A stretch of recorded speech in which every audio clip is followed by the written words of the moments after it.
Welcome to Satya सिद्धांत वेद स्वाध्याय subscribe. आपकी सहाय शक्ति अगर बुद्धि को मिलती है तो जीवन उन्नत होता है, तो वही आर्य होता है। दस्यु क्या होता है? जो नाप तोल के चलता है ना, वो आर्य होता है। और दस्यु होता है जो नियम में वर्ण नहीं धारण करता, अपने व्रत को तोड़ देता है। व्रत हम आर्यों ने क्यों रखा? क्योंकि हम अंधकार को प्रकाश से, हमारे आत्मबल में बहुत शक्ति, आत्मा में हम स्वयं शक्ति के स्वरूप, अन्य शक्ति न होते हुए भी, हमें शक्तियों के क्षीण होते हुए भी, परंतु स्वेच्छापूर्वक ईर्ष्या रहित होकर लोक कल्याण के लिए हित करता है, वह वाले की सेवा का व्रत लेता है, नहीं तो वही आर्य कहलाता है। व्रत करता है, बिल्कुल उचित है। इसलिए संग्राम चलता रहता है, आर्यों का, दस्युओं का, देवों का, राक्षसों का इत्यादि का, राक्षसों का इत्यादि का। जिसमें शक्ति होती है धन की, उसे वैसे कहते थे। जिसमें शक्ति, सामर्थ्य क्षत्रिय का होता है तो उसे क्षत्रिय कह देते हैं। बल बाहुबल का होता है, जिसमें बुद्धि होती है वह ब्राह्मण था। जो नहीं कर पाता वह दास से सेवा करता ही है। व्रत तो उसने विधान किया कि इन सबकी सेवा करूंगा, सबका ईर्ष्या रहित होकर के कल्याण करूंगा। तो शूद्र भी आर्य हैं, सब आर्य हैं चारों। जो व्रत धारण नहीं करता वो दस्यु राक्षस है। आर्य शब्द बना है रे धातु, शरीर अर्थात नाप तोल के। जैसे कि ऋतुएं होती है ना, नाप तोल की, सर्दी इतनी गर्मी होगी, उसके बाद मित की भांति यह होगा। ऋतमतौ अरवंतो मित्र द्रवा, अर्थात मित्र घोड़े को कहते हैं कि जो अरवंतो जो नाप तोल के चलते हैं ना। आर्य अंत प्रारंभ चलता रहता है, तो इस समय इसका है, तो इसलिए आर्य स्वामी का अर्थ होता है। आर्य का अर्थ स्वामी और वैश्यो। जैसे राजा प्रजा का स्वामी होता है, और स्वामी जो वेतन देने वाला होता है, नाप तोल के वेतन देता है।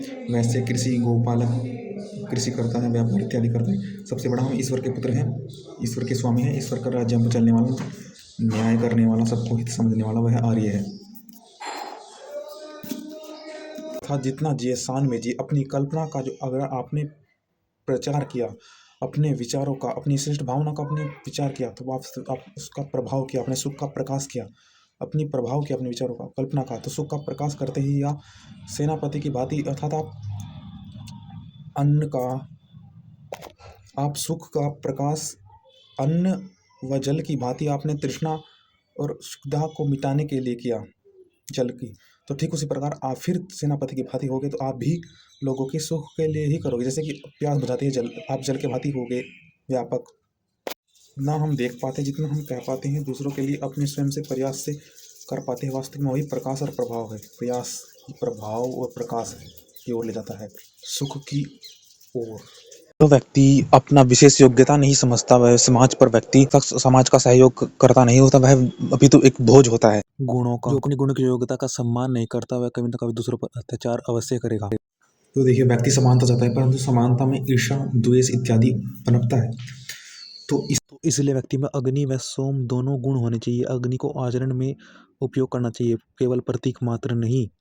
इसलिए ब्राह्मण के उसके यहाँ सेवा करने वाले को परम गति पा सकता है व्यक्ति।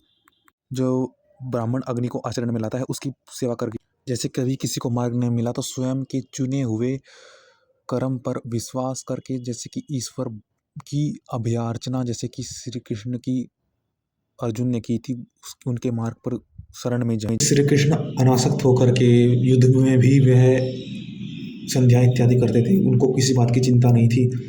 व्यर्थ अनासक्त बेटे को राज्य दे दिया था उन्होंने अपने प्रद्युम्न को, कि मेरे अलावा भी ये राज्य का रक्षण कर लेगा। तो उनको राज की इच्छा भी नहीं थी। मैं जुआरी भी नहीं थी युधिष्ठिर की तरह, कि मैं होता तो तुझे जुआ नहीं खेलने देता, तूने सब चीज़ खो दी। ऐसा कर रहे थे। इसलिए ब्राह्मण तत्व, क्षत्रिय दोनों एक साथ चले। और केवल नाम ले राधा कृष्ण से नहीं होगा, उनके अनासक्त विचार को जन जन तक पहुंचाओ। उनकी गीता के माध्यम से अनासक्त विचार को दूसरों के लिए करने वाले भाव को श्री कृष्ण के दूसरों तक पहुंचाओ, अन्यों तक, समाज में पहुंचाओ। विषम में विषम जोड़ने से समता आती है। जैसे कि किसी गांव में सब खेती कर रहे थे, पर किसी को दुख बांटने के लिए, अपना तनाव बांटने के लिए गीत गाना सुनना है, पर किसी पे काम है उस पर, तो कहेगा कि मैं तेरा हाथ बटाता हूँ तो मुझको गाना सुना। ऐसे ही विषमता आई जिससे कि समता हो। अगर हम अपना करेंगे तो समाज में उत्तरदायित्व का अभाव हो जाएगा। तो यही कहा गया है कि जो अपना योगदान देगा, उत्तरदायित्व निभाएगा, तो उसको उसकी हृदय में प्रेम की प्रगाढ़ भावना उजागर होगी। जो स्वयं परिवार करेगा वह स्वयं समाज का करेगा। समाज को परिवार की भावना समझ के करना है, केवल स्वार्थ अंधे होकर अत्याचार तो जनता।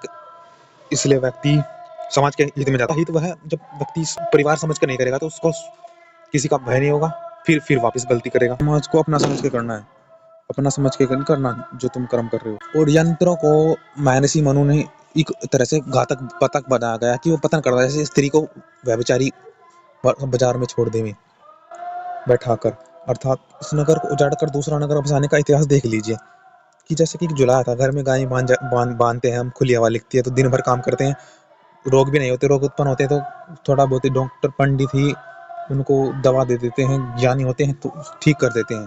परंतु जब से ये फैक्ट्री लगी तो लाखों गांव के बेरोजगार होकर शहर जाते हैं, वहां पर भी अपने बच्चों को क्या रखें कि गाय को कैसे रखें, तो उनका स्वास्थ्य बिगड़ता है। उसमें दोष के कारण वो उसको पैसे का सही उपयोग नहीं कर पाते, फिर मग पीते हैं, दारू पीते हैं, शराब पीते हैं, उनका उपयोग नहीं होता, उनमें समाज के प्रति उत्तरदायित्व नहीं पता, उनमें प्रेम नहीं है, उनमें व्यर्थ पैसे खराब करेंगे और ना उनका रोग दूर होगा।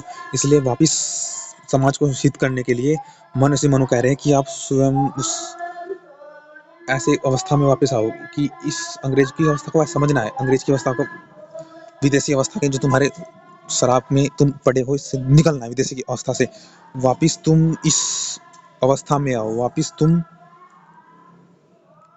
कच्चे घरों में आओ, वापिस तुम।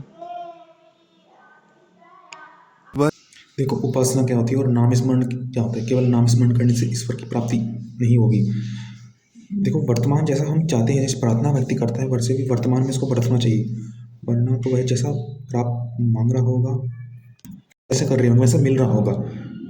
जैसे द्वेष कर रहे हैं तो द्वेष प्राप्त हो रहा होगा, तो ठीक उसी प्रकार से वैसा कि वर्तमान भी करना चाहिए, अर्थात सर्वोत्तम बुद्धि से प्रयत्न करना चाहिए, अर्थात शिल्प विद्या से नाना प्रकार के पदार्थों को बनाए, विद्वान में विद्वान हों, दुष्ट कर्म अदुष्ट कर्म को पहचान कर दुष्टों का ताड़न और सज्जनों की रक्षा करें। सज्जनों की रक्षा करते हुए किस समय का बाधा आ सकती है, ये ईश्वर के गुणों कर्म स्वभाव से पता चलेगा कि कैसा कर्म करना है जिससे कि हम इस परिस्थिति से निकल पाएँ, हम सज्जनों की रक्षा कर सकें। यह इस समय यह करना उचित है, रक्षा हो सकती है। तो ईश्वर के द्वारा रक्षा करना, उनके गुण कर्म को जानना, उनको सही समय पर उपयोग करना, वास्तविक में गुण कर्म स्वभाव को उनके अनुसार आचरण करना, वास्तविक में वही उनका नाम स्मरण है।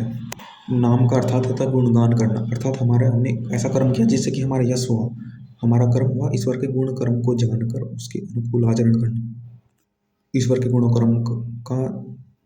का ध्यान करते हुए कर्म करना, कर्म करते हुए ईश्वर का गुणों का ध्यान रखना, ईश्वर के गुण का ध्यान रखना ते हुए कर्म करना। तो उत्तम करने वाला जब यशस्वी होता है तो उसका नाम जपना कहा गया है, क्योंकि तस्य नाम महत्स्य, तस्य नाम, तो वेद कहता है प्रभु के गुणों के अनुकूल गुण धारण करना ही नाम स्मरण है, अन्यथा कुछ नाम स्मरण नहीं है। तो संध्या भी ईश्वर ने कहा क्या कि कर्म अधिक है, कि संध्या नहीं है कि 3 पूर्ण समय करते नहीं, राजा संध्या भी करे परंतु अपने कर्म मुख्य करे, इत्यादि बातें कही गई है। तो कर्म महत्वपूर्ण है कि प्रभु के गुणों के अनुकूल अपना गुण धारण करना, कि गुण, अपने गुण, हमारे पास गुण है उनको कैसे हम धारण करें, क्योंकि हम पूर्णतः तो सूर्य जैसे नहीं हो सकते। हम जितने भी परोपकारी कर सकते हैं, जितना भी कर सकते हैं, उसको कैसे करें, उसको सही तरह से, एक तरह से डिज़ाइन करें, उसको सही तरह से हम अप्लाई करें, से गुणों का धारण करें, हित करें, अपने गुणों को धारण करना, गुणों के, ईश्वर के गुणों के अनुकूल अपने गुणों को जानना, पहचानना, उनसे उपयोग करना, उनसे आनंदित होना, जितना भी अच्छा से अच्छा कर सकते हैं, आनंदित हो सकते हैं, अपने गुणों को धारण कर सकते हैं, ईश्वर के गुणों के अनुकूल होकर के वही नाम स्मरण है। क्योंकि उससे व्यक्ति यशस्वी होता है कि इसने सही समय पर सही अपने गुण धारण किए हैं, इसने सही तरीके से उत्तम कर्म किया है, गुणों का उपयोग करना है, किया है, श्रेष्ठ गुणों को धारण किया, जैसे कि श्री राम ने मर्यादा पुरुषोत्तम राम के सही गुण सही समय पर सही धारण किए थे, उपयोग किए थे, जितना अच्छा हो सकता था उन्होंने किया था, सबने, उनका यश फैला था। अपने गुण धारण करना, ईश्वर के गुणों के अनुकूल रह करके।